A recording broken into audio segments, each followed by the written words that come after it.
Mucha okay? You look great, Daddy. Okay, ready to start? Started.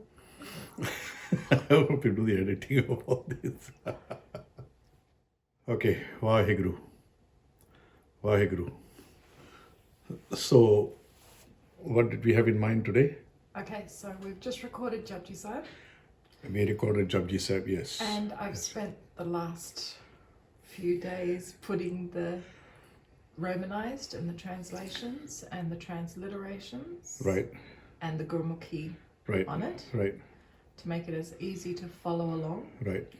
In the process, I've read Japji Sahib through a fair few times, Yes. which has, I don't know about increased my understanding of it, but it's definitely intrigued and increased my desire to understand more about it, because a lot of it's just words. That's right. But what does it really mean? I think that I know that's something that you've been saying to me. All right, we'll have a discussion, and I figure that this would probably be a good way to introduce Japji Sahib to people. And then obviously, lucky for them, we've got this amazing recording, which is, 27 minutes, and it's really straightforward and simple to help people get in tune, whether they do it in the morning or whether they do it whenever. It's just a really easy Jabji is the morning wake-up call. There's no doubt about it. The thing with Japji is that it is a prayer we are supposed to read every morning. It is the first 8 pages, I think, of the Guru Granth Sahib.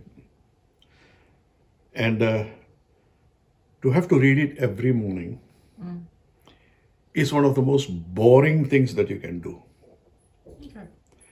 Because you know that where I am concerned, mine is always a little bit off the cuff. Whatever my explanations are, they are off the cuff. I had always wanted to make Japji Sahib interesting in my own way so that I will continue doing it on a daily basis. And when I spoke to Bapuji, my father, about it, he said, "Beta, this is a discipline.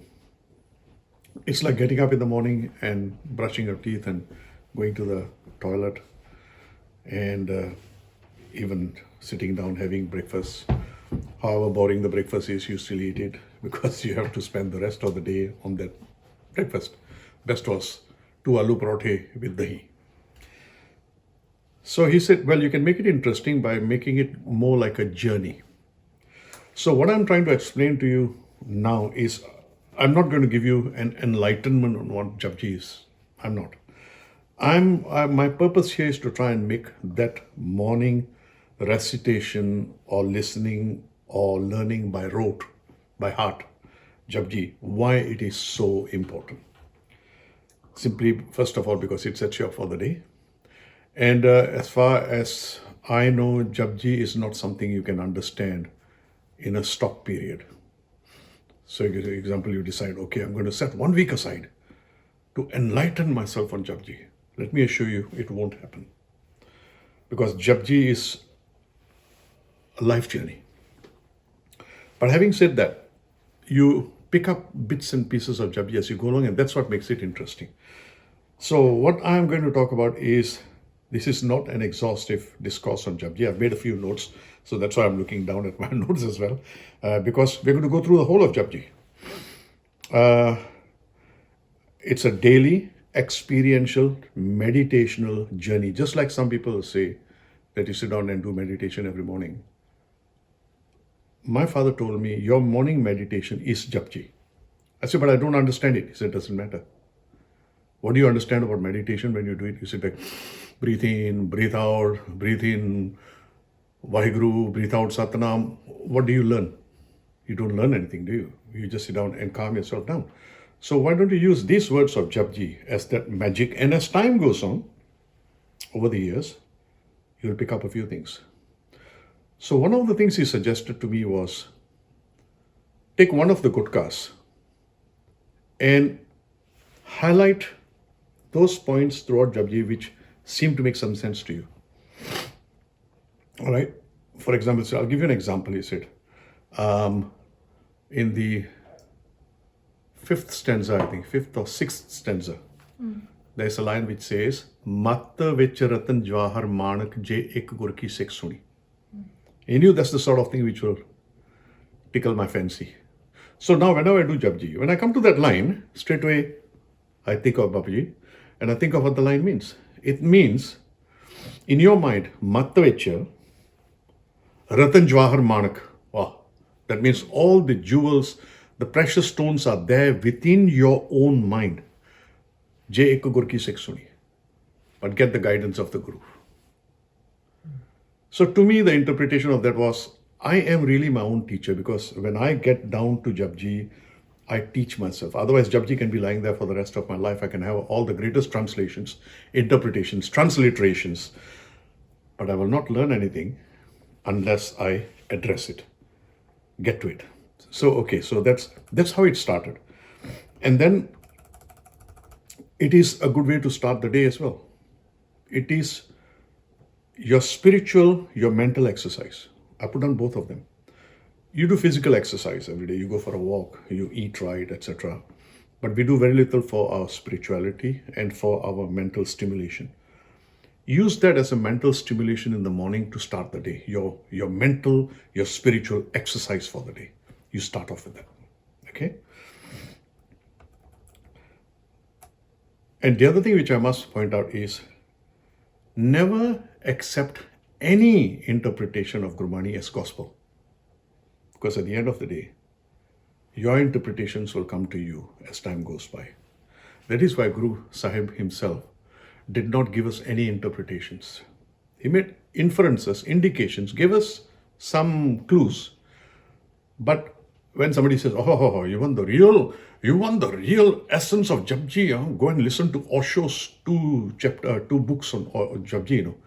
How can Osho, a non-Sikh, who knew very little about the Gurus, give you a real interpretation of what Japji is? It will give you some ideas, but not the whole thing.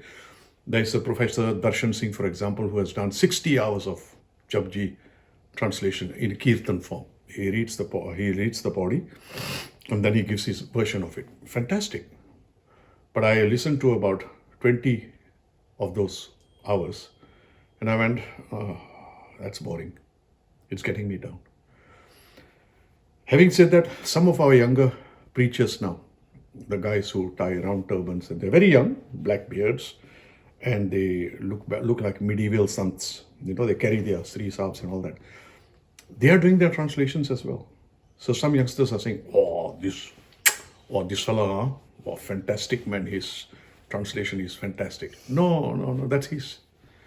You look for your own. So as time goes on, you'll find your own. I'm still discovering Japji even now at the age of 70. I'm still discovering Japji because I was told by my father it's a lifelong journey, and I pick up the pearls as we go along. Written the jewels in it. Well, pick up the jewels. Pick up the jewels in it.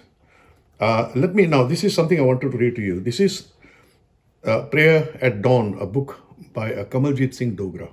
I like to commend him for this. He says, Guru Nanak gracefully and eloquently moves between states of preaching, wonderment, ecstatic rapture, and delight as he describes attributes of God and his creation. So Japji is not topical, Podi 1 will give you this topic, Podi 2 this topic. No. It's a flow. It's an outpouring of joy and ecstasy and delight in what this creation is all about and the Creator. And in between all that, Guru Nanak also gives advice. So let me read it again. Eloquently moves between states of preaching, wonderment, ecstatic rapture, and delight as he describes attributes of God and his creation.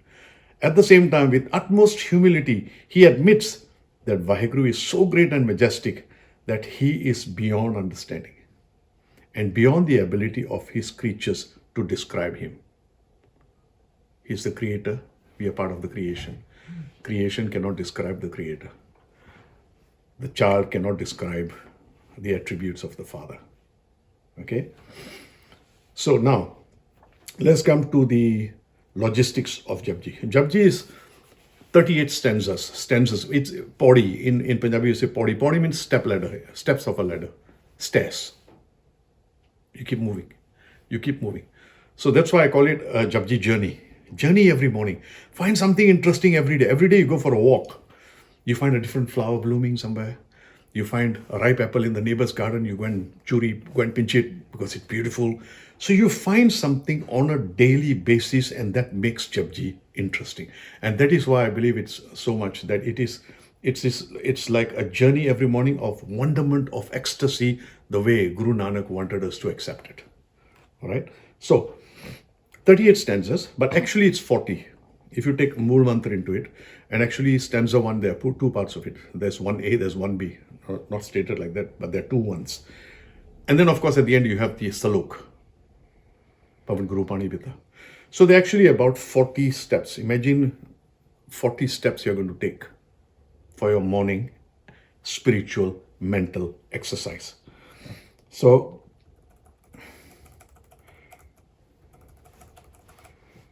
now, what kind of a frame of mind do you want to be in? When you get up in the morning, first of all, you're thinking, am I getting late? Right? You need that time. I don't know how you're going to find it. And there'll be times when you can do Japji slowly to get go for a slow walk. And there are times I'm running out of time. You literally jog all the way through and come back because you need other things to. It doesn't matter. And there will be days you'll miss it as well. Oh, Panch Body, I can't do anymore because I have to go. Doesn't matter. But it must become a sort of a routine where if you don't do it in the morning, you can feel it the rest of the day. Say, I haven't done my Japji this morning. That is how strong I believe Japji Sahib is, right? So, lucky for the viewers, you have it recorded now slow narration form. You've got it recorded in singing form, and you've also done the power net the name where it's straight through in 10 minutes. Yes. So, as Jamil says, there are different ways it has been done. You can look at all of them. And the latest one is as demanded by someone. It is very slow. So you can literally look at the words as you are listening to it. And then you can start reciting it along with it. And we managed to get the Australian native morning birds calling in the background and stuff. It's very nice, very nice. So especially in this period of lockdown, but it's very plain. As we know, the pandemic, some people are saying, oh, it will take a few months. I still think it's going to take the whole of 2 years. I think wipe out 2020 and 2021 as far as I'm concerned. But it gives us the opportunity of getting in touch with our inner self.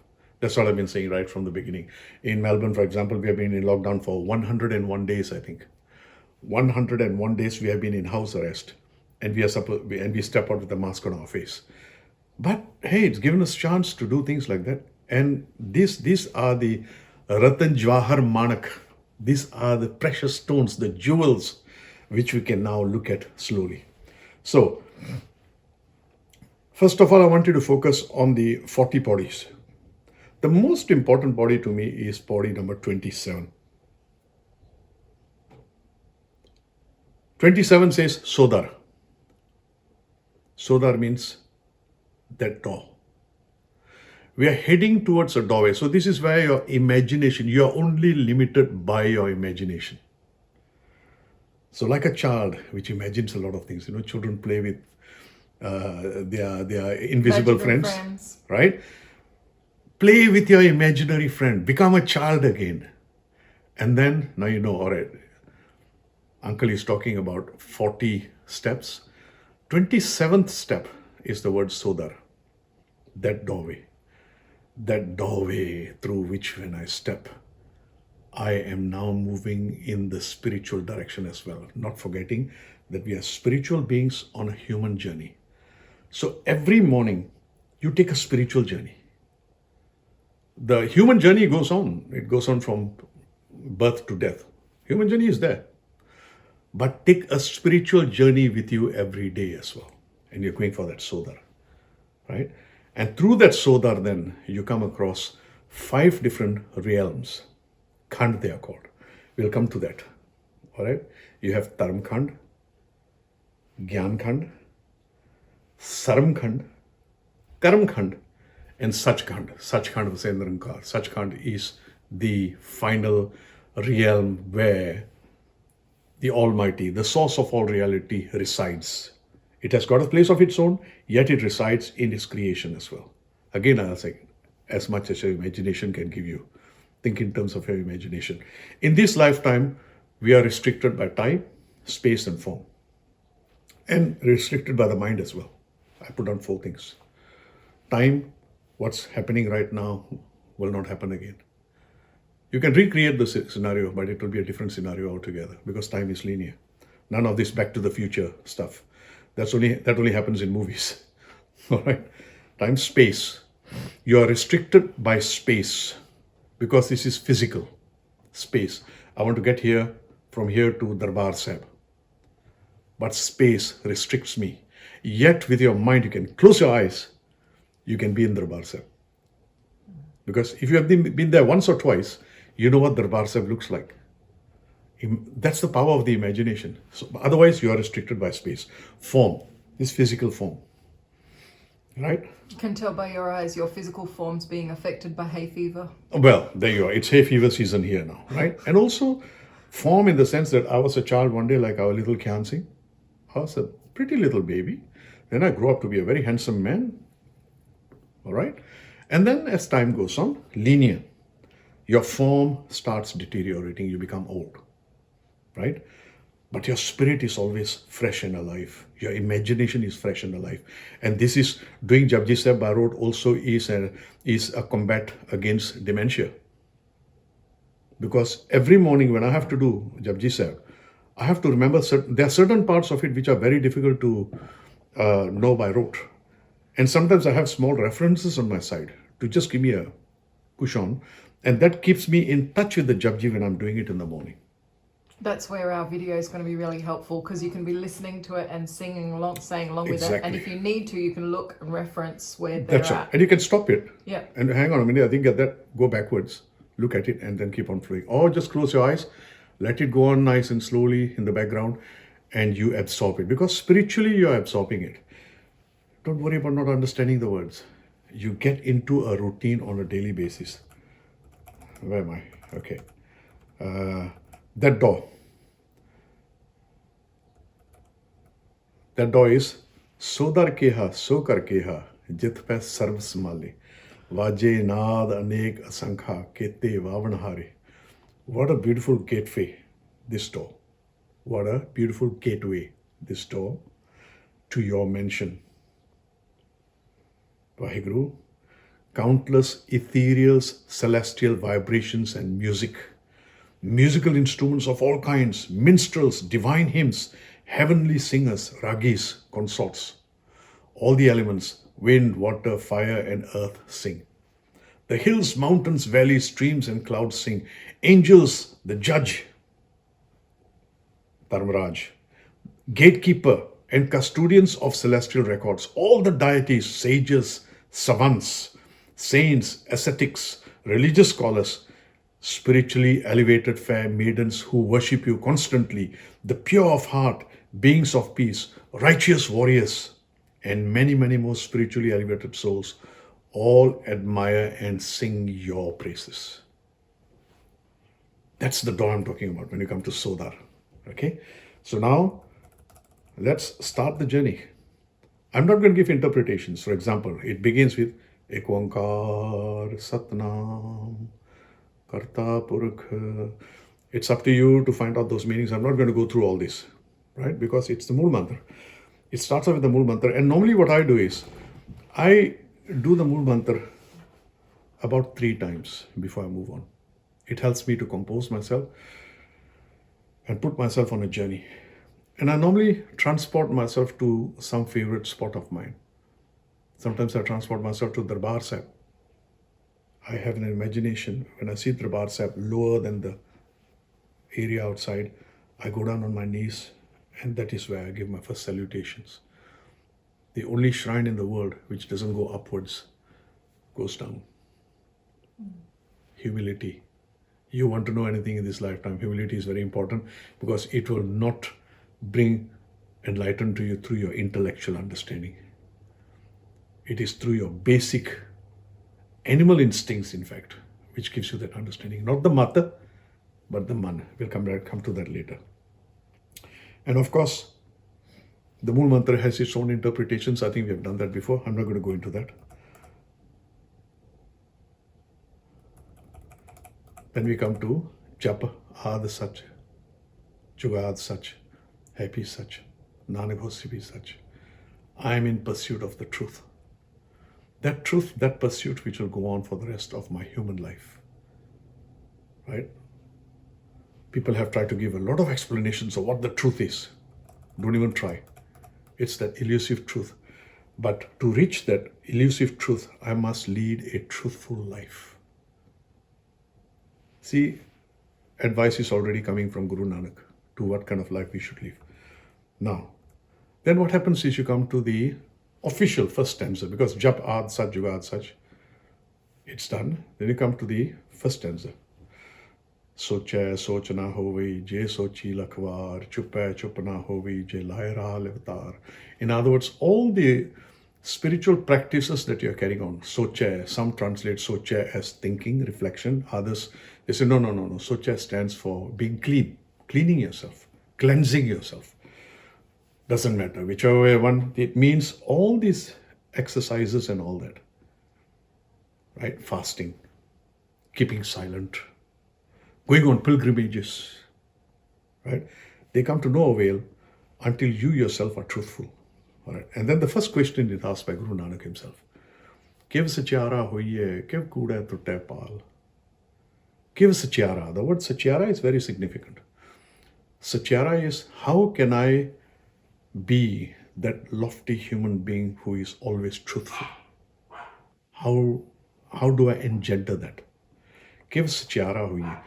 And in reality, Guru Gobind Singh Ji, in the 10th light of Guru Nanak, he actually made it tangible by setting up the Panj Pyare. So the Panj Pyare is the significance of that Sachiara which Guru Nanak talks about. 200 years later, we have the Panj Pyare, Sachiare. Kiv Sachiara hoiye, kiv kuda tutte pal, because we want to be that lofty, ideal human being. And the answer comes straight away. Hukum rajai chalana, Nanak likhe naal. So simple. Hukum, you are within the universal law. You're part of Hukum, you're part of the law. Main significance of the law, if you're going to be born, you're going to die in human form. That's the very start of it. Other physical laws, law of gravity, and the way everything, there is order in this universe and all other universes. Now, you want to accept that Hukum. If you can accept that Hukum without question, Hukum rajai chalana, Nanak likhe naal. That's it. If you can accept that Hukum, you go on in this lifetime. That's the first question that is asked. Then you have stanza 2, which talks about Hukum. Hukmi hovan akar, Hukum na kahe jai, Hukmi hovan ji, Hukum milevde. It's all about Hukum. Nanak Hukum hai je bujhe, ta hau main kahe na koi. What is Hukum? We don't fully know. If you could know that, then hey, yeah, we are elevated. But you keep searching for that Hukum and you keep searching for that truth all your life. Stanza 3 talks about singing. Gaave ko taan hove ke setan, gaave ko daat jane nisan. And to me, the significance straightway is sing his praises. All the wonderful attributes. Sing Kirtan, sing Gurbani, sing his praises. And it gives you an upliftment. He is the true Lord, his name spells love. The second and third questions actually come here as well. In stanza 4. Sorry, not stanza 3. Gaave ko finishes. Stanza 4 is Sacha Sahib Sach na pakhya pao par. Akhya mange de de daat kare datar. Right? He is always there. He is the giver. He takes, but he's also the giver. And here, in this stanza, you have the next two questions. Pher ke ge rakhiye jit disse darbar. What can I place before him so that I can have a vision of Sudar, that darbar, his doorway? Muhon ke bolan boliye jit sun tare pyar. What shall I utter? Yeah. Right? जिस सुन तरे प्यार, in which I can draw his love. Right? Answer. Amrit Vela, such now, Badhyai Vichar. Look, these are advice being given to you, Amrit Vela. All right, Amrit, there are a lot of people say, oh, you know, what if you're working at night? And a lot of our friends are they're looking at their stocks and shares at 3 o'clock in the morning rather than doing Nithanim because that's their means of earning livelihood. Amrit is when nectar descends upon you. Amrit. It is the time when your body is fully calm. Hopefully the environment is also tranquil. And you can sense this Amrit descending within you. Amrit Vela. Right? In English, the closest you come to it is the ambrosial hours of dawn. Ambrosial hours of dawn. The best time is dawn. And we are told again and again, Bhagat Farid, Bhagat Kabir tell us one again and again, that time is between 3 o'clock and 6 o'clock in the morning. It's a rough guide. But that's getting up at 3 o'clock every morning. There are those who do it. But everyday working man, give yourself half an hour. Give yourself 1 hour earlier from when you have to get up to go on to your work. Because I have also seen those who do nothing during the day, sit down in gurdwaras and drink chai and eat pakode. And they, oh, Asiji, we get up at 3 o'clock in the morning and we do 5 baniya. What's the point? What's the point? Yeah. When you're not doing it sincerely, when you're really not doing saying, I am searching, I am looking for the truth. You must have that yearning. Not do 3 hours of Simran in the morning and then go to sleep for another 4 hours. Right? 8 o'clock in the morning, you go to see them. Oh, they sutte pe hai ji. Bisram kar rahe ne. That's not everyday man's way of living. Everyday man, as far as I'm concerned, like I said, if you can just spend enough time to do Japji and learning all this, you're doing a bit already. Amrit Vela, such now, his true name, Vadiyai, singing his praises, Vichar, contemplating, talking about him, right? So this morning, your substitute for not doing Japji is sitting down and talking to me. Actually, I've done my Japji already. Thank you, Daddy. I released it this morning. So. All right. Then he moves on. That's another very interesting. Like I said, I used to actually highlight the lines. So Amrit Vela Sachana Viday Vichar is highlighted in my gutka. Okay.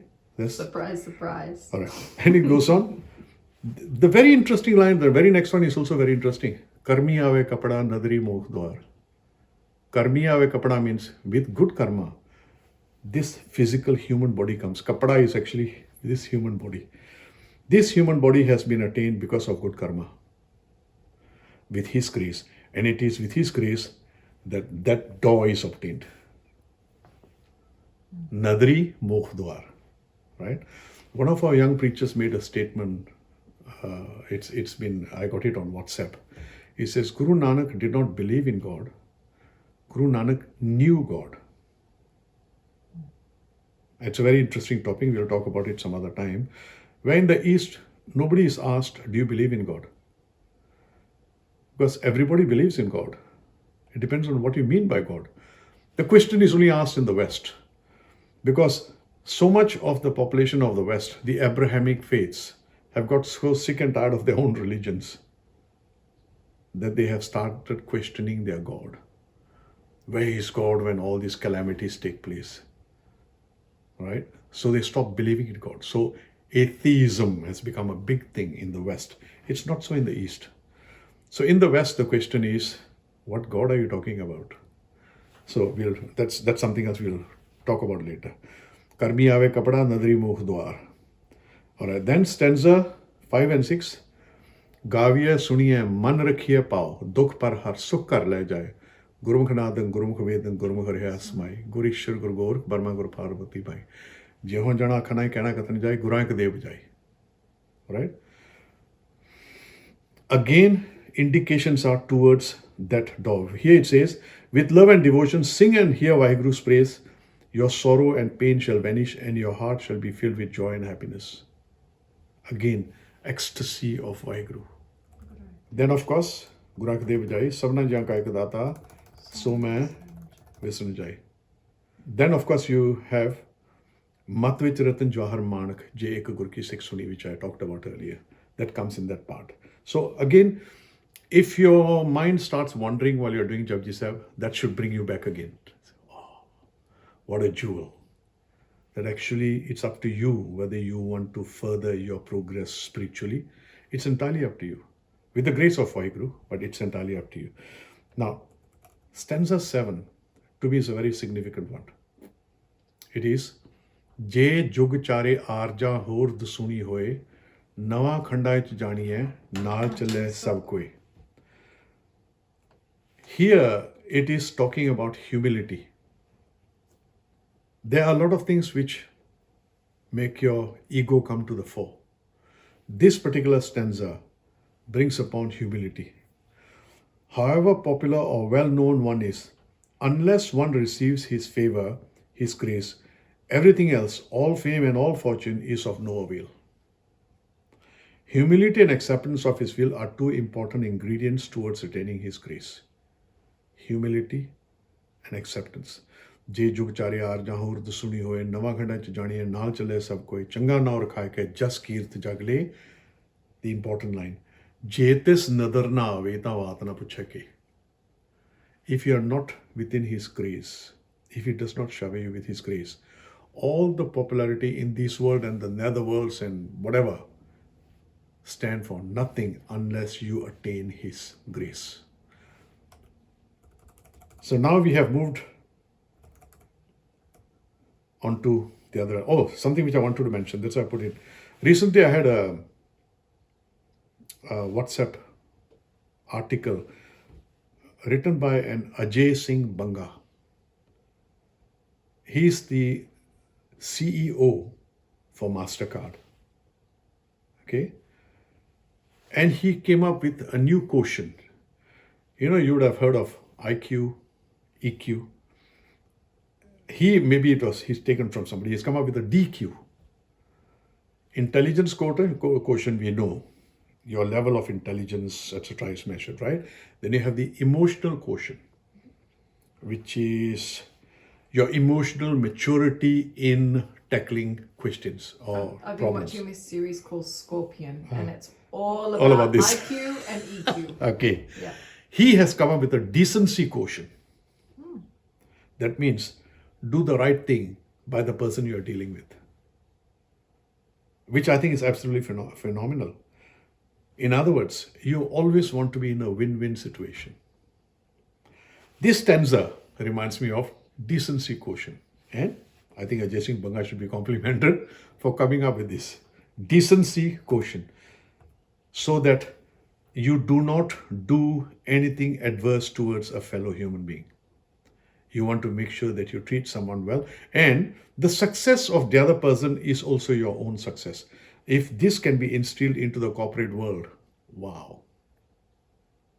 This is the ideology that Sikhi is all about, right?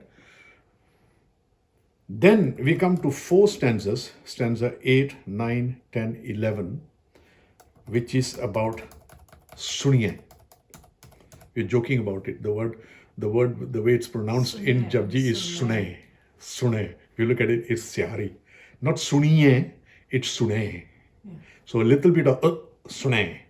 But it means the same thing. It's about listening. It's about hearing. When you go out for a walk, don't take an iPhone with you with your earplugs on. Listen to the birds. Listen to the stream. Listen to the sounds. Become But more now aware. we want people to listen to Japji Sahib while Well, they're walking down. They will. Not very good in the marketing department down there.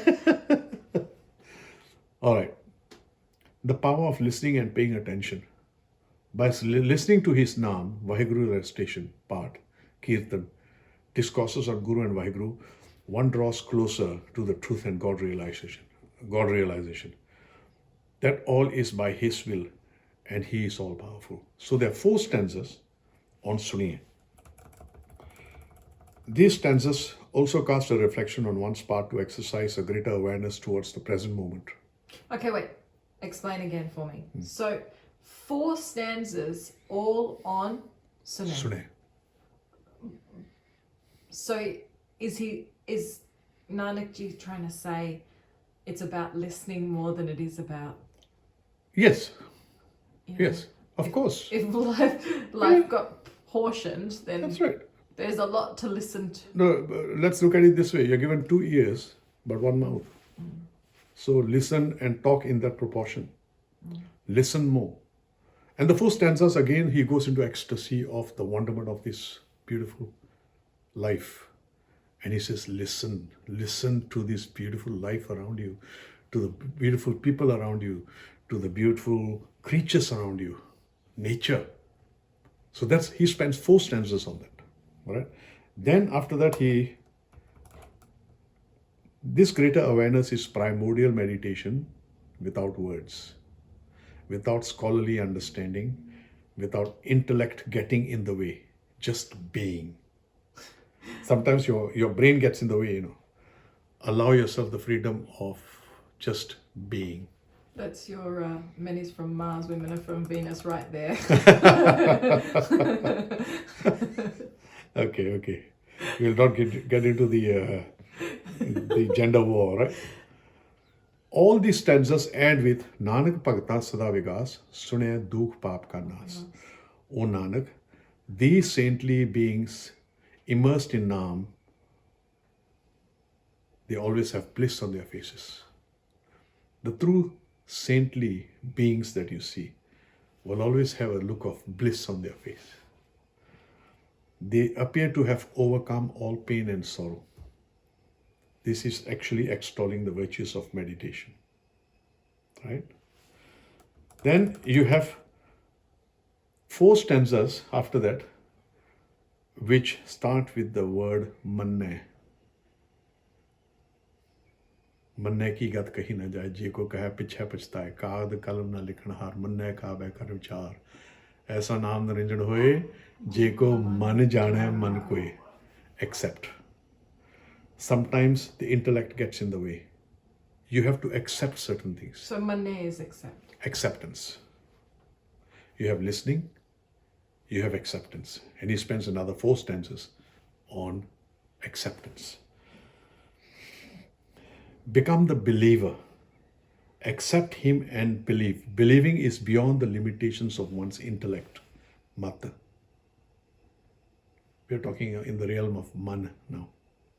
I guess that also then links in, manne also then links in with the hukum. Yeah, of course. Because it's about first explaining the hukum, yes, Mm-hmm. listen, and then accept. Accepting it. That's right. That in itself is kind of profound, isn't it? It is. Like I said, this is, when they talk about Japji Sahib, the sages, they say that Japji Sahib is the essence of the whole Guru Granth Sahib. Japji Sahib is 8 pages, I think, of the Guru Granth Sahib. You have 1,430 pages. The rest of Guru Granth Sahib, to a certain degree, is an explanation of Japji Sahib itself. So imagine you're doing Japji Sahib every day. You're virtually dabbling into the Guru Granth Sahib on a daily basis by doing the Japji Sahib. Right? All these 4 stanzas again end with Aisa naam niranjan hoye, je ko man jane man koy. The name of the one who is beyond Maya liberates. He is the liberating factor. Then we have stanza 16, stand alone. Panch Parvan, Panch Pradhan, Panche Pave, Darge Man, Panche Sohe, the Rajan. Panch is again the Satyari. Those special selected ones. The lofty ones who have all the idealism that a human being should have. The ultimate human being. The select saintly elevated souls serve humanity. These are the people who serve humanity, the good ones. They are the chosen of God to lead humanity. You want to aspire to be one of these. This does not mean one takes to religious garb and a holier than thou demeanor. But lofty conduct, total belief in God, and modest, humble living. These selected saintly souls espoused by Guru Nanak in Japji Sahib were brought to reality 200 years later by 10th Master, I just mentioned to it earlier, when he produced the 5 Panch Pyare. Humble saintly souls, the true Gurmukhs, prepared to lay down their lives for the Guru, for God, and for humanity. All right? Stanza 16. Taul Dharam Daya Ka Poot, Santokh Thap Rakhya Jansut, Jeko Bujay Hove Sachar, Tavale Upar Ke Tapar. The mystical bull which is holding up the earth according to Hindu mythology is actually Dharma, Dharam, your duty in this lifetime, what you're meant to do in this lifetime. With piety, compassion, righteous living, and moral duty towards those around you. That's what this stanza is about. Then, stanza 16 to 19 end with the words, Tu Sada Slamat Drankar. Again, ecstasy. My salutation to you. You are the Infinite One. Just enjoy his praises. Again, goes into ecstasy. Priyamat Papa Ke Sang, stanza 20. Utto Pehnawe Ke Rang. If the mind is soiled with sin, the main line, it is cleaned and made whole with the love of God's Naam, Naam Simran. Priyamat Papa Ke Sang, Utto Pehnawe Ke Rang. Moot Pliti Kapad Hoye De Sabun Liyo Toy. Priyamat Papa Ke Rang, Utto Pehnawe Ke Rang. Moot Pliti Kapad Hoye, if your clothes are soiled, you wash it with sabad, with soap. So that's to give an example. But really, if the mind gets soiled, Naam Simran is the one which cleanses it. Okay, I need to stop here because I want to go back just a sec, right? In the stanza 15 and stuff, you talked about humble living. And then you talk about the responsibilities in stanza 16, the dharam, the responsibilities of life. But then, like someone like me, yeah, I have the responsibilities of family and all that sort of stuff. But I drive a Mercedes. I own properties. I've worked hard to create. I mean, we do a lot of giving. Yeah, I get it. And that's part of just our DNA of who we are. That's right. But how can it be justified? I mean, you look at Sant Baba Swan Singh, his picture's actually behind you there, Dad. Mm-hmm. He owned nothing, you know. Yes. He and you look at the beautiful people that we've been able to meet in this journey, and they have very little, or they're just constantly. I don't pursue working anymore for material gain. Like, I've got enough, right? And we're really happy the way we are. But I still pursue it because now it's like, oh, I can set up the kids with houses and I can help my future grandkids to make sure they're not going to have to struggle to, let's be real. We were the daughters of a Kirtaniya. At times we did come on, you're the daughters of an accountant, you know. Yeah, bad on it. But I know. Let me give you an example. No, it's not a dilemma. Let me example. Sixth Guru, Guru Hargobind, was a king. He wore regal clothes. He wore diamonds in his turban. He lived like a king. Our sixth Guru, Guru Hargobind, great fighter as well, right? Sikhi does not stop you from having all the material well-being. But if you can make use of your material well-being towards aiding others, you need a good car. Mercedes is a good car. You get a Mercedes also because it probably has a very good second-hand value, right? You're being smart. You get a car which you can then sell at a good price and then move on in life. Material comforts are not, Sikhi is not against material comforts. But then it's saying that, like for example, the car, yeah? The reason I got the car is all I want to do is now help people with financial aspirations and financial freedom. How does the car help? Because it's this like people see it in society as a status of Like I said, somebody that's successful. So therefore, the saying, Sad Sangat, Jamil, it's about the people. The point that you is, keep. I'm not. Sikhi is definitely not against any kind of material well-being, right? May I also give you another caution? Being an old man, don't do too much for your grandchildren. You might spoil them. Yeah. They must also know what humility is. Humility does come with poverty and also with service. Yeah, but Dad, you've done that for your grandkids. Like the amount that you've been able to teach and pass on. Think about them as well. Think about their future as well. They need to go through struggle as well to be able to accept the realities of life. They cannot lead a life of complete comfort. You give them enough to give them a step up to move on, but they must also be of service to humanity. They must not forget that. So that teaching of the younger generation is also very important. Yet, live like a king. Does it stop you? Our gurus did that. Guru Gobind Singh, look at him. Great fighter. And he dressed very smartly. He dressed like a king as well. And his great-grandfather, his father was Tegh Bahadur Ji. Yeah, his grandfather, Guru Har Gobind, was a king as well. So there's nothing wrong with having material well-being, but you must be able to lead a life of detachment from within. So there's detachment within, attachment on the outside. It's like loving your children. You love them like as if there's no tomorrow. Why? Because there is no tomorrow. You give them all the love you can today. But there's an inner detachment which says one day they will find their own lives. You must have that inner detachment as well, where your full attachment is to Waheguru, not to materialistic things. You make use of materialistic things for your own comfort and for helping others, but there is detachment within, which is an attachment to God.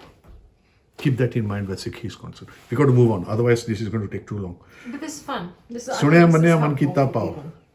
Those who, stanza 21, those who hear, believe and cherish Naam obtain divine enlightenment by bathing in the shrine within. You bathe in the Naam within you. We are not the pilgrimage going type of people. We go for pilgrimage for sightseeing. I go to Darbar Sahib to familiarize myself with the place where my Guru Arjan Dev Ji Maharaj lived and stayed. That is the reason why I go there. There's no other reason. I personally have very little attachment to Punjab whatsoever because I was born and bred in Malaysia.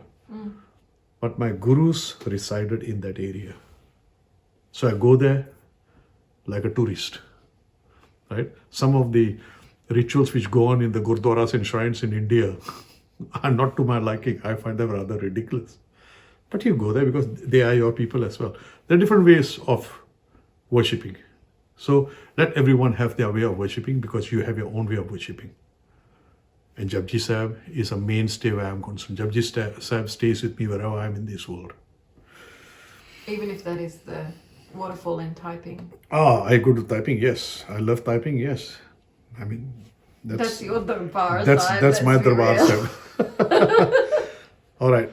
Stanza 22, again he goes into ecstasy of the vastness of the universe.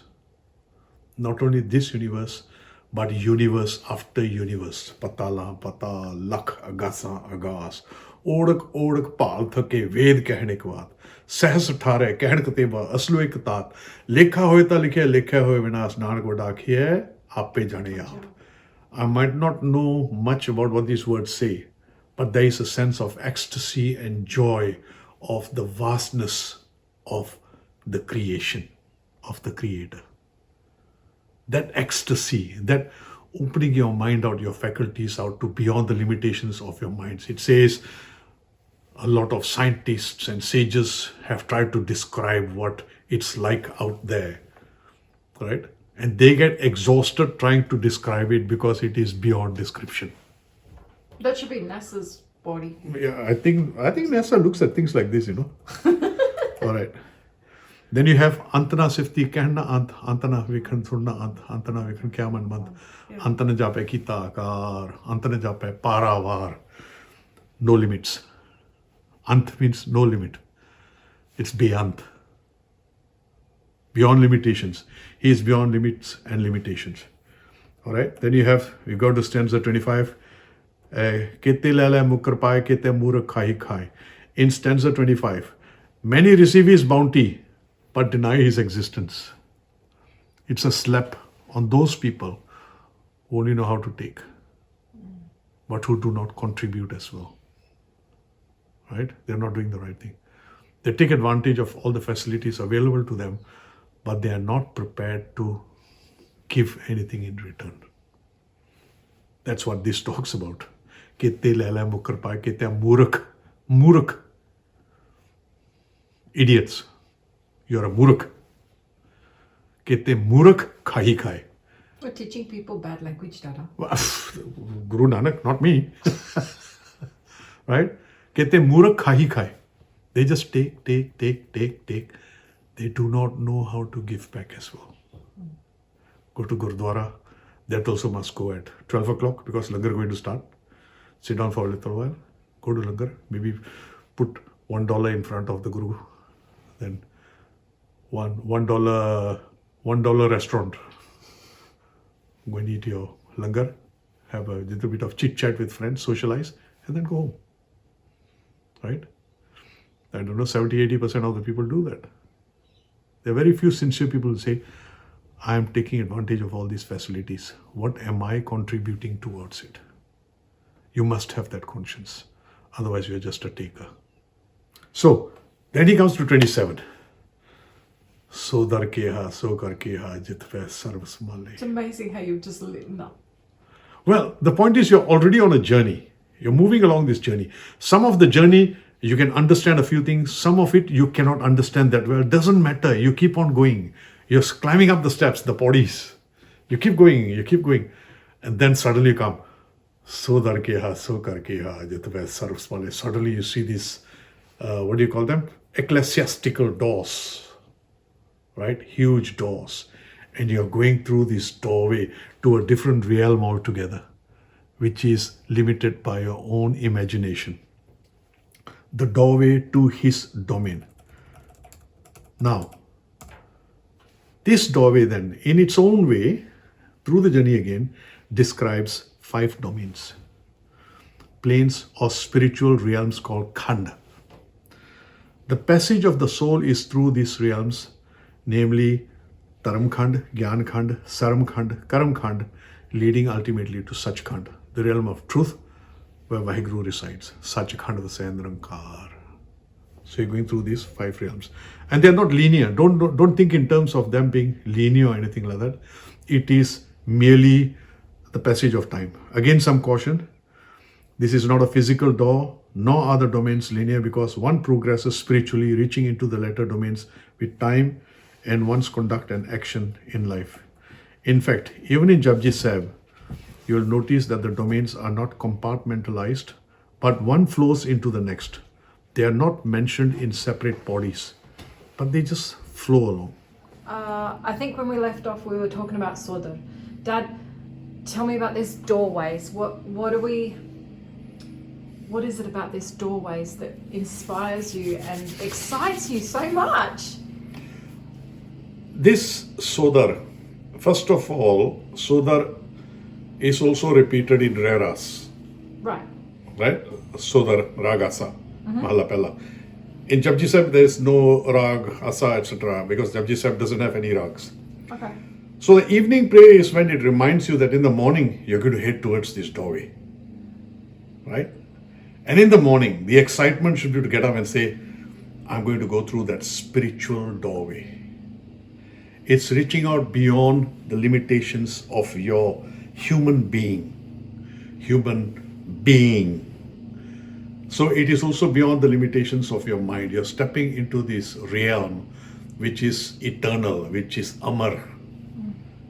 It goes on forever. It is the infinite part of your being, your spirit, moving into that realm.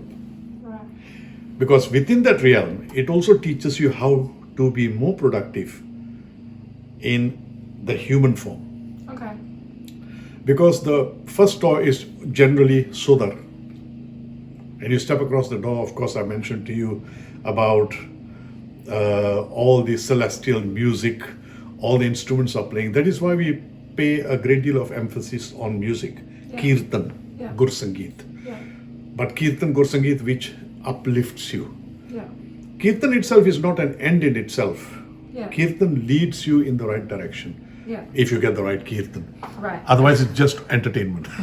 And I guess that's where, like, in the first half, pretty much of Japji Sahib was the hukam, the sunniya, maneh. So now we're stepping past.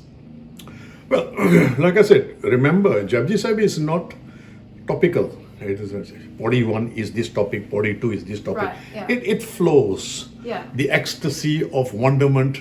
You know, sometimes Guru Nanak comes back and gives you some advice, and then again he is into spasms, orgasms of spontaneity and inspiration by getting into that infinite stage. Yeah. Beyond that door, Sodar. Yeah. All right? So now that we have come to the door, let me explain to you what goes on beyond that door. First of all, of course, you're now into that realm where your spirit, your whole being, your spirit, your mental and your physical becomes one. Right. With the strength of the spirit behind it. And no advice will be given, but it is already moving towards that direction where, towards your spiritual being. Like I said, spiritual beings on a human journey. Now you have moved into that spiritual being sort of a stage. Yeah. All right. Now, as you go through, the first stage that comes after that, you know, you meander along with the Japji. You enjoy its poetry. You enjoy the ecstasy which flows in and out. Like I said, even I still do not fully understand Japji, and I don't think anyone really does. Because it is a journey. Treat it like an experiential, meditational journey in the morning. Yeah. So now we have reached stanza 27, which means we have about 13 stanzas to go. Yeah. So we are moving into the third quarter, fourth quarter. Yeah. Well, third and fourth So quarter. 2/3. Yeah. You're 2/3, you're Two-thirds getting there, all right? Now the first realm that we are in right now is Taramkhand, the realm of cause and effect. What you sow, so shall you reap. You know? Jo bija solune, karma sandada khet. This is the field of cause and effect. What you sow, so shall you reap. Right. So we are now sort of moving into the law of karma. That good karma, you do good things, you get the fruits of that. You do bad karma, you set yourself back. All right? So that's Taramkhand, cause and effect, restrictions by time, space, form, and of course, even your mind is a limitation. Your mat, it's a limitation. So you're moving beyond that. So let me read a little bit here. Subject to the limitations of time, form, mind, and space, we are limited by the physical body which is bestowed upon us to experience and learn from this human experience. Right. We get that body for that purpose. Being in mortal frame, we are therefore limited by form. We are destructible. This body is destructible. Especially with too much prasad. Whatever.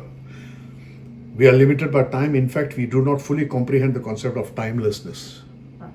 Because it's linear. Back to the Future only happens in movies. Finally, we are limited by space, etc. Okay.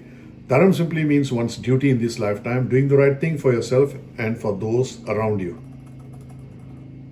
We want to make the most of this life with all its limitations as a learning process towards the ultimate reality, which is beyond our intellectual comprehension. But Guruji says it exists. Maneh. And this is where we step out of the limitations of our intellect and step into the realm of faith and belief through the man, feeling. Japji Sahib gives us many hints about what we need to do, how to conduct ourselves, believe, behave, and accepting of Waheguru's Hukam, as you mentioned earlier. All right? And journey forth into the other domains, khans, striving to reach the final goal, which is Sachkhand Vasai Nirankar, which is the ultimate. Okay, that's in the middle of stanza 37. That's where we get to Sachkhand. So you're at the door. The start of this journey, you have been prepared for the journey for 26 stanzas. You have been preparing yourself to step across that threshold. Now let us see what happens next. There has already been a fair amount of personal growth up till this point. A lot of information is there. And again, a lifetime of learning that information as to how to become a better human being, to become better in this human life form. While you're reading that, it's also probably a good time to point out the book, Seeking Success and Happiness. I've got a copy of it behind you there. But chapter 3 is all about man and muth. And on the YouTube page, they can actually listen to you narrating your entire book, audible style. That's right. So I guess if you're in a form where you are looking to learn more about who you are and this amazing culture that we've been born into in this lifetime. Life philosophy.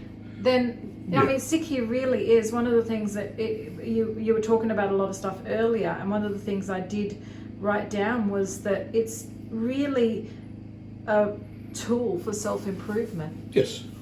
There's so much even in Japji Sahib to what we've got to so far that really helps you to... your entire life philosophy seems to have been narrowed down just in Japji Sahib. Japji Sahib. It's got... Japji Sahib. You can spend an entire lifetime creating... And that is why you cannot learn it in 2 weeks or 1 week. Yeah. No, it's a lifetime. You keep going through it again. You keep fine-tuning yourself, right? Sometimes, like I said, you're in a hurry, you do Japji Sahib in 10-15 minutes, you get away. Power Nithanim. Yeah. But there are other times when you need to be able to sit back and reflect, and then you pick up key lines. Pangtiya, which then become hooks for you to further enjoy Japji as you go along. Yeah. I'm still finding hooks now at the age of 70. Well, I mean, maybe I'm a slow learner. I've been really lucky. I've spent the last 1 week putting all the words together on the track that we've just released. That's right. And it's amazing as I've read through, instead of just rushing through Japji Sahib, which is what I'd normally do, whether it's in Gurmukhi or Romanized. That's right. I've actually had to read through the translations and stuff, which, by the way, we got from Gurbani. Just want to thank them for their seva that they've done, putting this all out there. Very good. But it's an amazing, you do find those like hooks. I'm actually still stuck on Soche Soch Jay Sochi Lakbar. I mean, and like even that is disputed. I know. Whether it's Soch or whether it's Soch. In Japji it clearly says Socha Sochna Hovi, Sochna. But then there are others who are supposed to be the Brahm Gyanis who say no, it's Soch, to cleanse yourself, to improve yourself. Soch. I don't know, but it doesn't make any difference to me. And I think it actually means the same thing. To be able to think clearly, Soche is actually part of the process of cleansing. Yeah, but don't forget that stanza there says Soche is not the way as well, you know. It's only part of what you do. Just like pilgrimage is also part of it. Fasting, very good. I could do a bit of fasting, I could lose a bit of weight, you know. 5 days you eat, 2 days you don't eat. I don't know, all those things. Maybe as a life, we should be able to practice those things, less jalebiya in the Gurdwara, and you know, but that's part and parcel of what you get out of it and what you adopt in your life yourself. Okay, let's move on. At this point, I find myself slowing down when I do Sodar tera kiya, Sokar kiya, Jit pe sarvas male. Suddenly the doorway opens out in front of you. All right, now, then it goes on. मुंदा Santokh सरमपत चोली ध्यान की करे बेपूत खिंथा काल क्वारी काय जुगत डंडा प्रतीत आई पंथी सलज माती मन जीते Jagjit.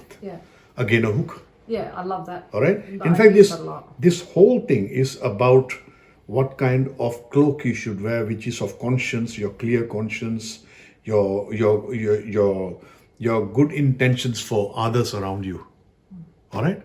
That whole paragraph, Munda Santokh Sarampat Choli, ध्यान की करे वे पूत खिंथा काल कुआरी का युक्त डंडा प्रतीत आए पंथी सगल जमाती मन जीते Jagjit. Right? But again, the hook for me is man jeete jagjit. If you have conquered your baser instincts, you become a better human being. Now then, stanza 28 spells out 8 virtues as you step through this door, led by Guruji. That's what I'm talking about. Munda Santok, Sanpat Choli Dhyan Ki Kare Viput. Contentment, modesty, meditation, knowledge, chaste, clean mind, faith, brotherliness, sisterliness with all human beings, and finally, subduing your mind means conquest of the world. But what a powerful statement. Man jeete jagjit. Yeah, one of my favorites. All right. Now, stanza 28 to 31 finishes off with in the same way. Adesh tise adesh, ad anil anad anahat, jug jug eko ves. Adoration of Waheguru. Salutations to you, my Lord. Salutations. You are primal, pure, with no beginning, indestructible, and the one throughout all ages. Again, the ecstasy of praising that one source of all reality. 4 stanzas that happens. Now, stanza 29, there's more advice coming. Bhogat gyan daya pandaran, katkat vaje naad, aap nath nathi sab jaki rid sid avra saad. Sanjog vijog doe kar chlave likhe ave paag. To me, that's a hook. Sanjog vijog. Sanjog vijog actually stands for relationship. To me, what this signifies is sometimes, especially in family situations, you get family members you get on well, very well. But there are other family members with whom you have a toxic relationship. Sanjog vijog is all part of your karma. Right? You're supposed to get over past bad karma by getting even relationships which are toxic. So what's the actual meaning of the word sanjog and vijog? Sanjog is good relationship.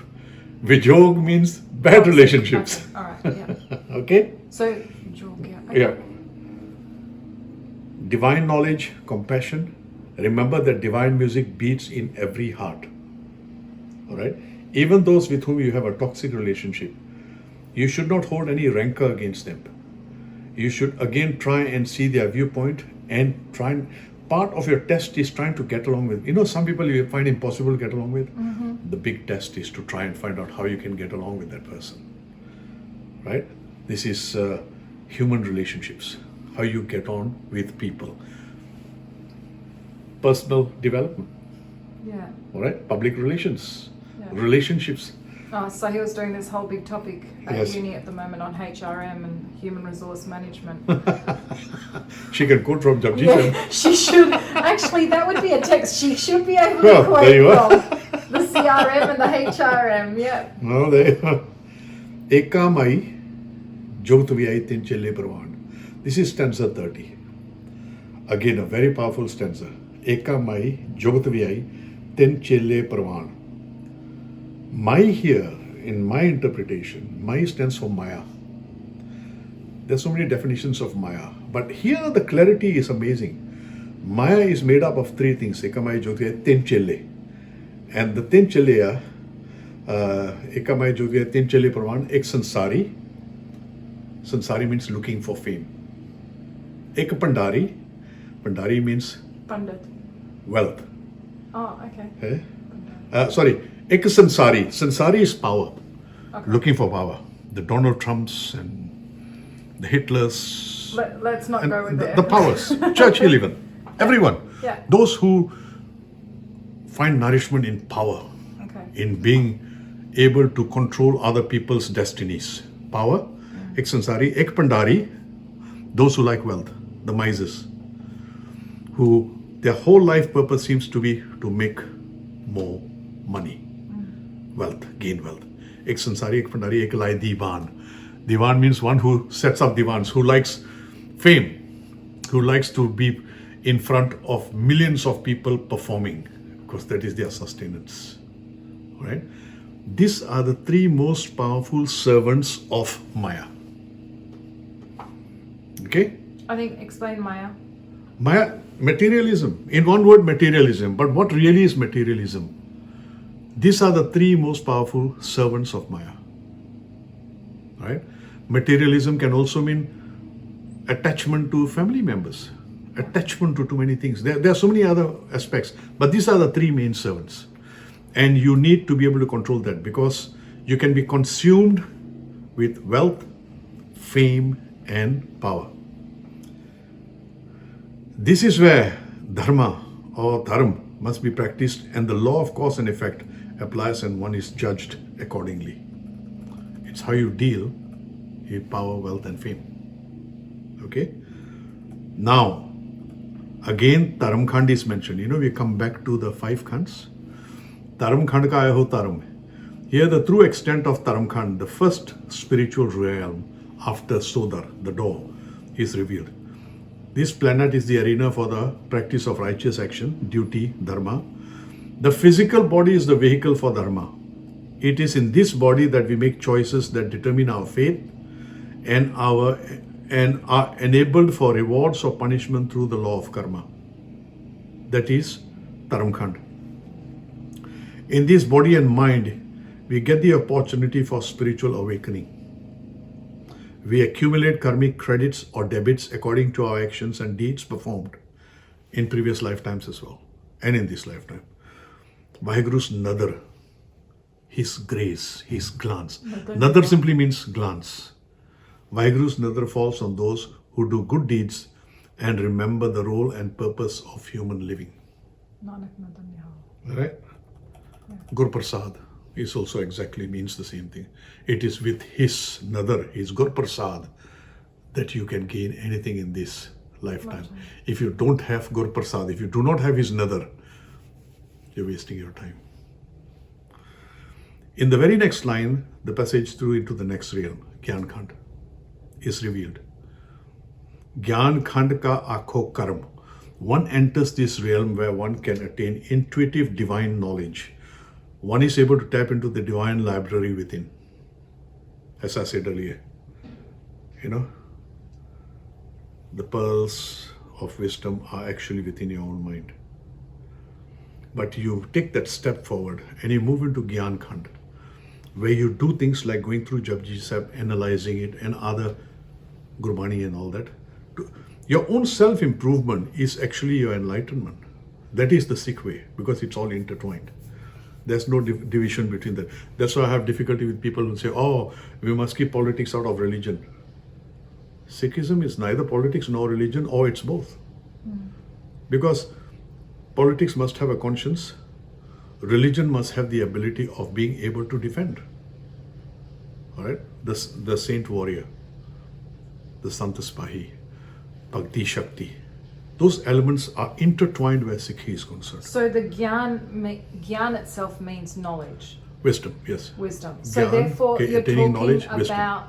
You're also, this is where the whole Akashic records comes into it. Cosmic library. So this is your second step. This is where Yes. that you have the ability within you to tap into that cosmic library. Yes, yes. You are gaining knowledge in libraries as well. But then to translate that knowledge into wisdom, you need the Guru's help, right? And once you have Guru's nadar with you, Waheguru's nadar with you, then you are able to tap into that cosmic consciousness. We are heading towards your enlightenment. Now we move on.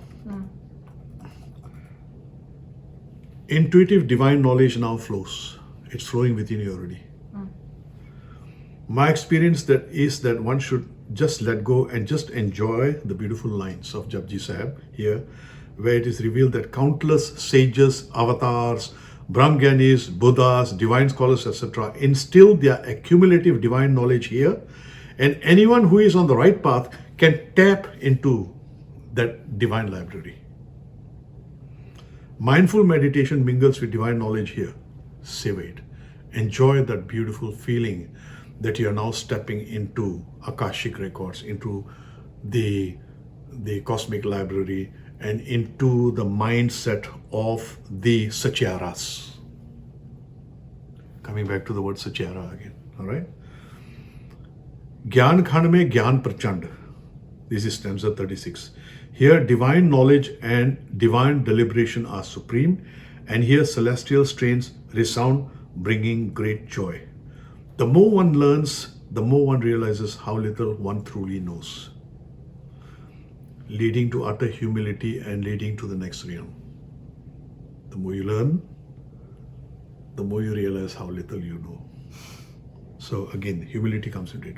And this leads into the next realm, which strangely enough is called Saramkhand. Saram, Sharam, modesty. Right? Saramkhand ki bani roop, tithai karat kadiye bahut anoop. In this realm, humility, artistic endeavor, and beauty pervade. Humility, artistic endeavor, and beauty. From Gyankhand, Taramkhand, Gyankhand, now you come into that beauty part of it, the joy of it, the humility part of it. I guess that's where sometimes if you're in that Gyankhand state with the knowledge and stuff, that's where you can start becoming egotistical. Cocky, egoistic. And so therefore it's like, okay, come back to reality, come That's back right. to the humility. Yeah. You get a little bit of shame. knowledge. You suddenly see, oh, I've gained this knowledge. Yeah, To be able to say, I've barely scratched the surface here. yeah. You should bring yourself down back into humility. Saramkhand teaches you how to come back into your humble self again, to get back into humility. In this realm, there is great solace, contentment, acceptance, tranquility, beauty, and joy here. And one gets closer to Waheguru through humble prayer and singing his praises. One loses oneself completely in this realm. Here the inner consciousness, intellect, and understanding of the pious person, the seer, the sage, is molded afresh, and she attains amazing miraculous powers and total humility. All right? I call this stage getting in touch with your feminine side. All right? Because all these virtues are of a feminine nature. Compassion, love, giving, nurturing. They are all feminine traits. So Saramkhand to me is getting in touch with your feminine side. Saram comes from the Sanskrit word shram, labor, work, creativity. The word also infers modesty leading to humility. Now, Taramkhand, Gyankhand, Saramkhand. Now you come to a very powerful stage called Karamkhand. Karamkhand basically actually means to get out there and do. Don't sit on the mountains praying. Don't make yourself a recluse. You are now being equipped with the tools to get back to humanity and be of service to others, right? In total humility. Not forgetting that. So my note here says, Karamkhand is the realm of spiritual beneficence. The Arabic karma, not the Brahminic karma. Not the law of karma, but Arabic karma. Brahmgyanis believe this is the realm of his full kirpa, his full grace. He is now giving you his grace. You've got that ability now. How are you going to use it? Here the true being, the warrior saint, the Satyara, having passed through the other realms and having overcome her baser worldly temptations, is now godlike. And with immense powers, not only physical, but most spiritual. Spiritual power is the ultimate power. Okay? Physical death and deceit do not touch them. Nanak lauds those who have conquered their self and become spiritually so powerful that worldly evils cannot affect them anymore. One is now facing the final destination of Sachkhand, the ultimate realm of truth where Waheguru resides. Karamkhand leading into Sachkhand, the realm of truth, are both beyond the laws of karma and beyond time, space, and form. The ultimate freedom from this earthly coil and towards spiritual liberation and emancipation. All right? The other thing to remember up till this point, I must make that point, is these various realms are not linear, you know. You don't say, what stage have you reached so far? Oh, I think I've reached the Sarmkhand stage. That's rubbish. You become aware of these different realms and you make use of them to progress further. You keep pushing yourself. That's why day to day you do Japji Sahib to get closer and closer to that ultimate door, which is Sachkhand vasai nirankar, kar kar vekhe nadar nihal. In Sachkhand he resides. He resides within creation. He is the creator. But there is a certain realm called Sachkhand as well, beyond the limitations of our own minds. It's all imagination where our minds are concerned. But that feeling that there is such a place, you come to the last door, right, where he resides and he watches over his creation with joy. Sachkhand vasai nirankar, kar kar vekhe nadar nihal. Nihal, you know what Nihal stands for. Kar kar vekhe nadar nihal. Tithe khand mandal var pand. Jeko kathe ta ant na ant. There everything is beautiful. Everything is bliss. Everything is joy. Everything is ecstasy. Right? This is within stanza 37 itself. We are left standing in front of this final realm where Waheguru resides. Sachkhand vasai nirankar. We do not as yet have permission to enter because we, in human life as Sikhs, must keep on honing ourselves through the earlier first three realms, getting a glimpse of the fourth realm of grace daily for all our lives. That is why we remain Sikhs. We keep striving till the end of our days. With the full knowledge and unfailing acceptance that Sachkhand vasai nirankar, kar kar vekhe nadar nihal. Bhai Gurdas, this is a side note which I had. Bhai Gurdas in his Vara suggests that Sachkhand is in a Sadh Sangat, a congregation of true devotees. Sadh Sangat Sachkhand hai vasa nirankari.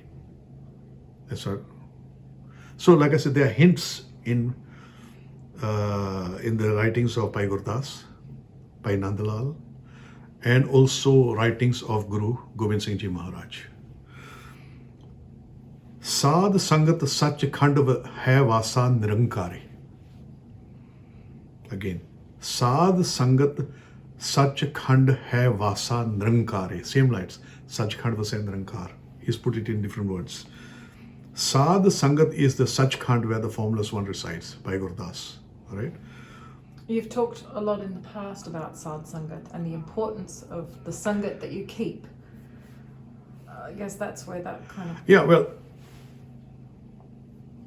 the Sangats that I see these days do not really represent a Sadh Sangat, especially on a Sunday morning in a Gurdwara.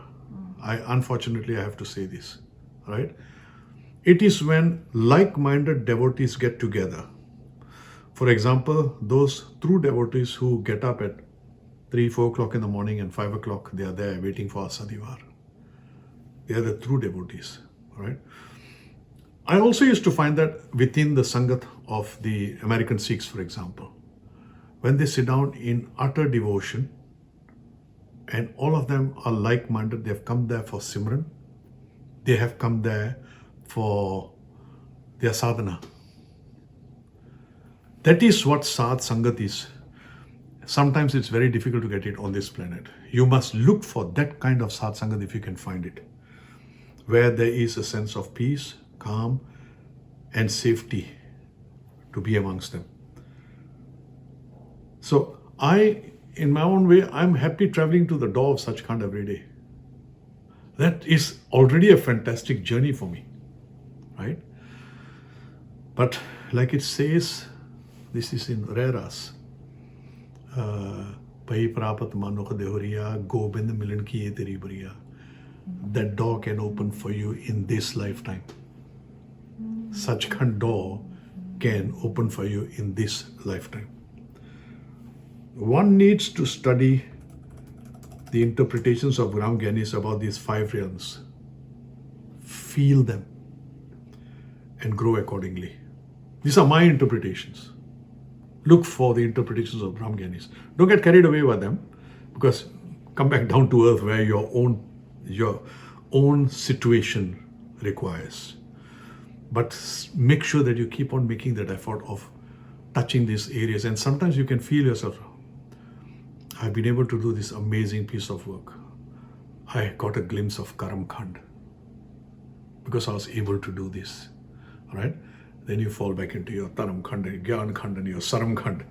Humility, sometimes you say bad things about somebody, and even as you're saying them, you suddenly realize, I'm not doing the right thing here. I shouldn't say bad things about this person. He's got his own life to lead, and I'm only putting on bad karma onto myself by talking ill about this person. You want the well-being of that person as far as you can go. So Gurbani reminds us of these 5 realms daily in Japji. To be aware of them, progress towards and through them is the purpose of daily recitation of Japji and growing divine understanding of this primordial Gurbani. This is a quotation from a word or thought. The khands of spheres of activity should be understood as fluid boundaries of different psychological states of the mind that lead ultimately to an experience of the truth that is ineffable. The last stanza, 38, gives us the ultimate attributes we need to move Godward. Live an austere life. You could have all the materialistic trappings, but lead an austere life. Be happy with your dal roti. Be happy with your saag and your dahi. That simplicity is important, all right? Hone and chisel your mind towards chaste thought, word and deed with divine knowledge. Practice devoutness and awe, wonderment of God. Display loving devotion towards Him, utter adoration and shukrana, which is thanksgiving. Waheguru's benevolence glance, Nadar, Gurprasad, falls upon such a devotee. The doors of earthly success and happiness are open to you. Earthly success, part and parcel of the whole thing. You are in tune with the force within and around you. This state of full receptiveness is teeming with potential and all sorts of possibilities. Of course, then the slok, Pavan Guru Pani Pita. I won't translate that. Find out your own translations for that. But what I'm trying to say is to be able to have that excitement that at night when you go yourself with Reharas, you remind yourself, tomorrow morning I'm going to go for that door again. And in the morning get up and you know, Japji Sahib, Ek Onkar, Satnam, and the feeling of joy coming over you that you, first thing in the morning, you have gone on a journey. And that journey is going to take you through the rest of the day successfully. And if you come across obstacles during the day, that journey, that thing that you have done in the morning, it's like a booster, will help you through your awkward moments as well. That is where, as Sikhs, we can become very successful on this planet, because we must be materially successful, intelligent. We must be able to help other people. And in the process, obviously, you progress yourself as well. So I ask every Sikh youngster to aim for at least doing the Japji Sahib in the morning and treating it not like a rote, oh my God, I have to go through 20 minutes and I have to sit down and listen to this damn thing which I don't understand a word of. Your fault. You can understand it. And these days, all the tools are there for you. Internet is there. Start getting your interpretations and start looking at them and treating it like a very important exercise in the progress of your life on a day-to-day basis. And I guess that's another thing with Sikhism. I mean, at the end of the day, S-I-K-H means S-E-E-K. So anyone who's actually watching this that's not a Sikh per se, you are seeking. You are seeking. That's therefore, right. you are a Sikh. That's right. And it's up to every individual to keep pursuing those life philosophies and journeys and learning in whichever way they can. As long as you're able to say, I'm a student of life, you're a Sikh. But it's a little bit more than that. But anyway, that's your starting point. Well, that's where your next book comes into play. That's right. Starts with making jar, right? Yeah. learn how to make cha sincerely, honestly, and with the name of Waheguru in your heart. Yeah. What's your next book called? That? The next book is called Seeking the Zen Way. The Zen Way. Zen Way. Have you finalized It is being title? edited. Yeah, well, no, that's a working title. I could change it at the end. But it is Sikhi simplified. We complicate things. We fight about unnecessary things. But yet it is so simple. So I will hope that youngsters will get around to reading what I have to write about. Forget youngsters though. Like, I mean, I've grown up doing Radas and doing Japji Sahib every day. If nothing else, at least the Bunj body, because I had to learn that by heart to be able to make the prashad. So you had us well trained in that area. But it's only of late. I mean, I'm 43 years old and I'm only learning, skimming. I haven't still gone past Soch. Look, life has changed. Yeah. I make a statement about youngsters these days. I feel sorry for them. Yeah. Right? For crying out aloud. They even become uncertain about their own sexuality these days. Yeah. They don't know whether they are coming or going. Right? Let alone the fact that there's no security in life these days. You do not know whether the university degree that you're doing, by the time you finish it, it's defunct. Because of the rapid rise of technology. Yeah. So, this is one thing which holds them together, right? But they have to fend for themselves. And I guess that's where Sadh Sangat plays such an important role. Sangat is very important. So, collectively for Sikh youth to get together, form their own little organizations, network with each other. And that is why we are so lucky with our organizations like Sikh Youth Australia, Young Sikhs Professional Network. Yeah. So that there is a camaraderie there, there is a common purpose and networking to help each other progress even further. Most important to remember that you are responsible citizens of this country. It's not something cultish, it is part of the mainstream. And it is to become good, leading citizens of this country.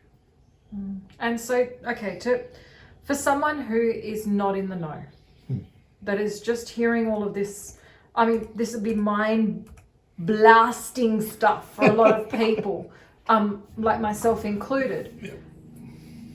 There's this now yearning, if nothing else, this has created this yearning to, wow, it's taken me all this time to just get to this stage. Yes, okay, there's books that we can read and stuff, but if I just wanted to just do Japji Sahib, for example, and learn more about Japji Sahib, would you suggest you do it body by body, like learn and understand, or read books of different philosophers? No, you will never understand it body by body. You have to treat it as one entity. Yeah. Japji Sahib is complete in itself, not body by body. So, first thing is to set down yourself a discipline. Okay, I am going to listen to Japji Sahib every day. Yeah. You must get the whole picture. You must get the whole 40 stanzas. Yeah.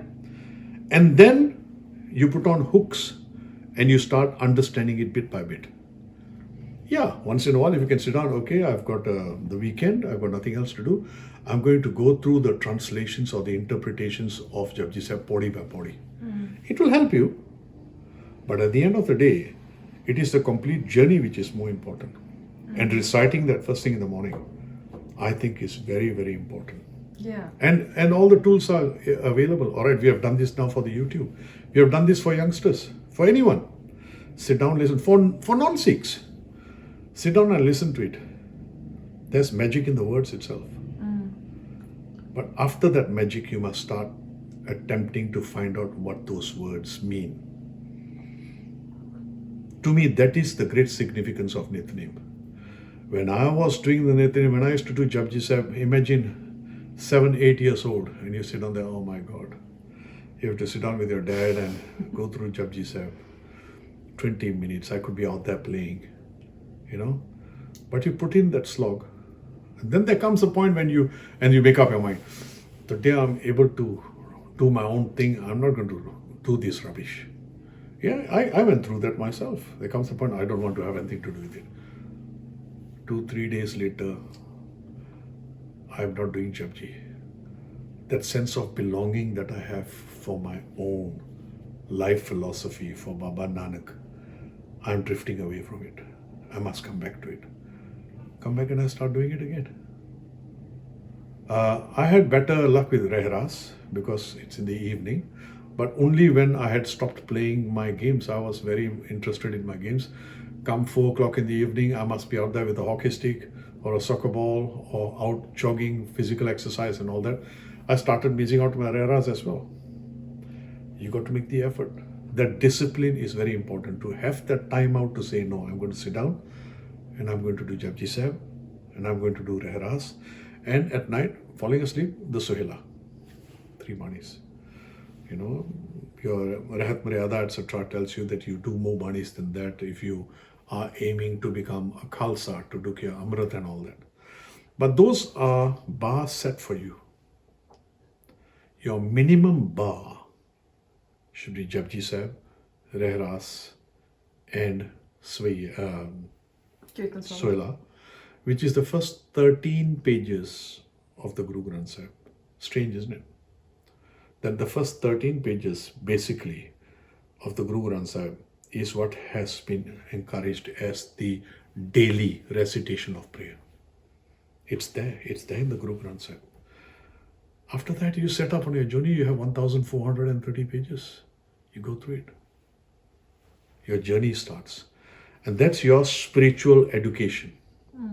Besides the rest of life that you got to go through. You got to go through your schooling, you got to become successful in your vocation, but making use of your spiritual exercises towards becoming more successful in your materialistic aspirations as well. It should be part and parcel of your life.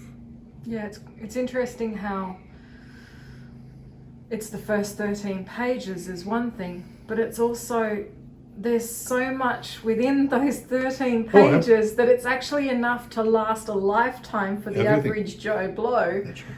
That's going to be able to give you all the tools that you need, whether it's in business or relationship or bringing up kids, or it literally in those first 13 pages That's it. gives you a mandate nearly to follow. That's right.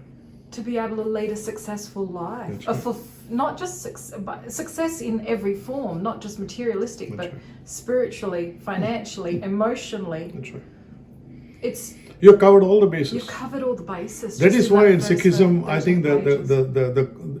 the concern is not there about salvation and No. all that. No, you're saved. Yeah. Now, what are you going to do with your life? And I think You know? one of the other things that I'm finding through this COVID lockdowns and stuff is people are like, oh, this is hell and stuff like that. Whereas, I mean, I guess really lucky having that spiritual basis that we've kind of made this heaven. Yeah. You know, you wave at the neighbour Right. even though the lawnmower's The annoying me pandemic- right now that's because why I we're keep doing the saying, recording. Yeah, the But pandemic is heaven sent. it really has been. Yes. And I wish it had appeared earlier when I was about 30 years old as well. Oh gosh. Yeah. Don't forget, life and death are part of this lifetime. Yeah. So yeah, millions are dying. Millions will die, Yeah. I think. Yeah. We could be part of that. Yeah. But you take that as it comes. Well, Dad, you've inspired me. We have just released the Jabji Sahib as a narration. I'm going to create a YouTube playlist on your YouTube channel. I'll give you the links on below the video when I post this as well. And I'm also going to put the power nethanem so people can whip through it at That's least right. in their 7-8 minutes that it is. Exactly. Or you've got the sing-along version, which is done with Hustle and Pavan as well. And then you've got the narration so people can read along with it. So I'm going to have all 3 versions just in there. As time goes on, we are putting all that we have already recorded on YouTube. Yeah. So my suggestion to everyone is subscribe to that YouTube, because as long as I'm around, I will keep putting on fresher ideas about how to conduct your life the Sikh way. Yeah. You mentioned the second book. I've already written the third one. Yeah, that All one's right. going to be exciting too. The- If anybody, by the way, that's listening is into book production, Yes, Please. book publishing, publication is what I'm looking for, book publishing, book printing, whatever. and is interested, there's going to let be... us know. Yeah, please get in touch. So good opportunity for that message to get out there as well, because That's that's right. going to be an exciting one. And then the third one... I'd be more than happy to give the rights to the book even, Yeah, as long as it's spread out there, Distributed, distributed throughout the globe. I'm not interested in making money on them because I've been very fortunate. I've been given the tools to be able to do all these things. and the I've got daughter some- that's fantastic. And that I've got helps. a great daughters. All right, Dad, we're going to wrap it up here. Thank you, Thank very, you very much much. for spending today with me. Waheguru, Waheguru, Waheguru, Waheguru Ji Ka Khalsa, Waheguru Ji Ki Fateh.